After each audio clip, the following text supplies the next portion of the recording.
omukuru wa polisi mu ihanga IGP Abbas Byakagaba akwatibwe police station ezi zombi ezirimu ya Bwendero eri kushangwa mugombora ya Bujumba hamwe n'eya Mugoye eri kushangwa mugombora ya Mugoye mu district niyemwe. Police station ezi zombi zerizeho miliyoni 220 ez'esente za Uganda kandi ziteirwemu offices zona uteriho n'ebintu byona ebiri kwetengesa.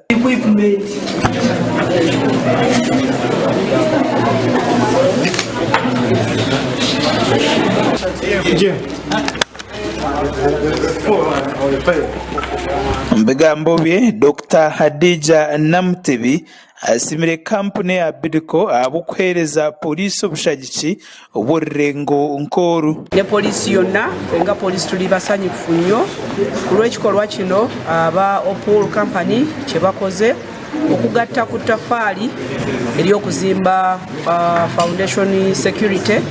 Muringo ngugumwe Hadija ashoborere ngwahi batungira police station ezi mbembezi w'ihanga berarigire kwinguza ekiragiro ekiri kuragira polisi okuta police station aburugomborera kandi uteriho no kutaho abasirikare abatari hansi 18 egenda maaso n'okulabanga obuweereza bwaffe obwa polisi businzirira ddala ku sub county oba kye tuyita sub county policing model.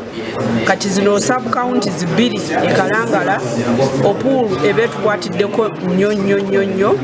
Muringo ngugumwe Hadija ashoborere ngwenteekateeka egi batandikire kugita mu nkora omukyanga ekya Masaka na bwanyuma ebone kwetoroora ihanga lyona okulaba nga tuteeka enteekateeka eyo nkola.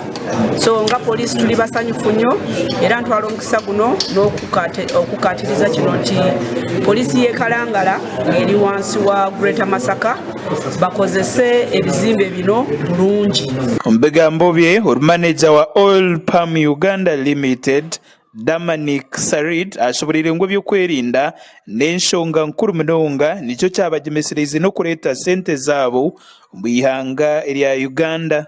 Ayonjire yashoborere bintu bintu betare bimwe na bimwe ebikampuni egi eteremu sente mu district ya Karangara ebirumu by'amagara eby'amashomero hamwe n'ebindi. Priority to bring the investment in Uganda because Uganda is safe.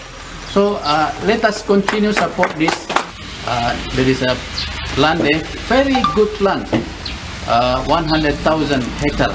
Government want to give it to us. But the question is, how is the security?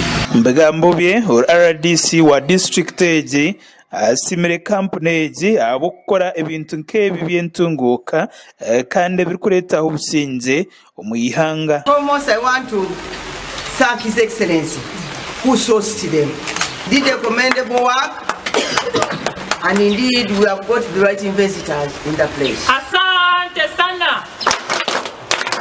Kalangala is unique, but in its uniqueness, Opul has stood with us. Uri omudumizi wa polisi omukyanga ekya Masaka Ezra Tugume ashoborere kubutosha babere nibebuza ekibari kuza kukora police station ebere ryo mwanya ogu yashoborere ngu ebere hake kugwera abasirikare. We shall maintain, and I want to pray that we shall maintain this facility, and after some years you will come and visit this facility and find when actually it is still in this good shape that you have given us.